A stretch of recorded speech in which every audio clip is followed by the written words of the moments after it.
अगर ये इतनी ही सच्ची है तो इसे कहें कि वो तावीज दिखा दे। हाँ, कहाँ है तावीज? तावीज तो ये निगल गई है। देखा ताई आपने, इसे और कुछ नहीं सूझा तो मुझ पर ये इतना गंदा इल्जाम लगा रही है। माना कि उस दिन ना समझी में मैंने इसकी दवा बदल दी थी, उसकी माफी भी मांगी ना मैंने,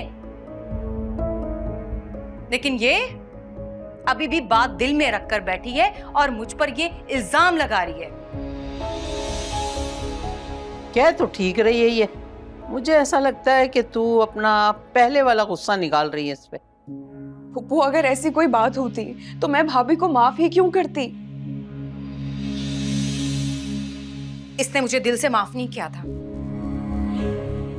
ऊपर ऊपर से माफ किया था ताकि सबके सामने अच्छाई का तमगा मिल सके इसे। मुझे समझ नहीं आ रहा कि ये सब करके मुझे क्या हासिल होगा। अच्छा, तो मुझे किन नफलों का सवाब होगा ये उल्टे सीधे तावीज करवा के? ताई बताएं जरा, मैं इसकी तरह कितना तावीज धागों से भागती हूँ, है ना ये सच? ठीक कह रही है फाती, यकीनन तुम्हें कोई गलत फहमी हुई है।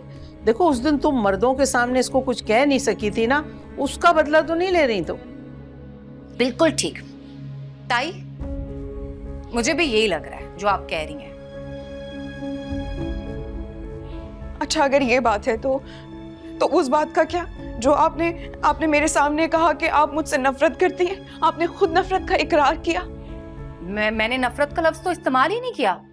मैंने तो यह कहा था कि मुझे दुख होता है जब रईस मेरा मुकाबला इसके साथ करते हैं कि मैं कम पढ़ी लिखी हूँ। हाँ, ये बात तो बिल्कुल ठीक है। हाँ, इस बात की तो मैं खुद गवाह हूं। रईस बार बार कहता है कि फातिमा की तालीम कम है और शायद इसीलिए वो इससे नाराज भी रहता है।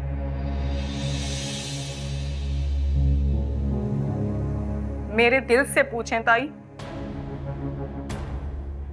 मैं कैसे बर्दाश्त करती हूँ जब रईस मुझे ताने देते हैं। इसमें मेरा क्या कसूर है अगर मैं कम पढ़ी लिखी हूं और ये ज्यादा पढ़ लिख कर इतनी चालाक बन गई? वैसे इस बात में कोई शक नहीं कि भाई तुम्हें अपनी पढ़ाई पे बहुत नाज और गुरूर है, लेकिन एक बात याद रखना कि फाती भी मेरी अपनी भतीजी है, चाहे बदज़बान ही सही, लेकिन तुम्हारी तरह चालाक नहीं है ये। अगर आप लोग मेरी बात नहीं मान रहे तो आप लोगों से कोई बहस नहीं करना चाहती, लेकिन मैं और मेरा अल्लाह गवाह है और मैंने खुद देखा है कि इन्होंने यहाँ पे तावीज छुपाया था।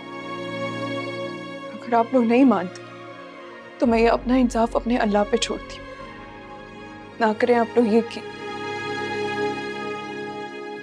ताई देखें आपके सामने ये मुझे किस तरह से बद्दुआएं दे रही है। अरे छोड़ ना, ये कौन सी पीरनी है कि इसकी बदवाएं तुम्हें लग जाएंगी। ये तुम लोगों ने तमाशा बनाया हुआ काम ना करने का, बहाने से इधर उधर लड़ाइयां करो, घर का सारा काम रोक दो। चल नीचे चल के खाना बना। चलो चलो चलो, क्या देख रही हो, खा जाओगी, निकलो और तू कर आराम। जिंदगी का हुआ है कठिन रास्ता। देखिए ड्रामा सीरियल इश्क तुमसे हुआ, पीर से जुमेरात रात 9 बजे, सिर्फ ग्रीन एंटरटेनमेंट पर।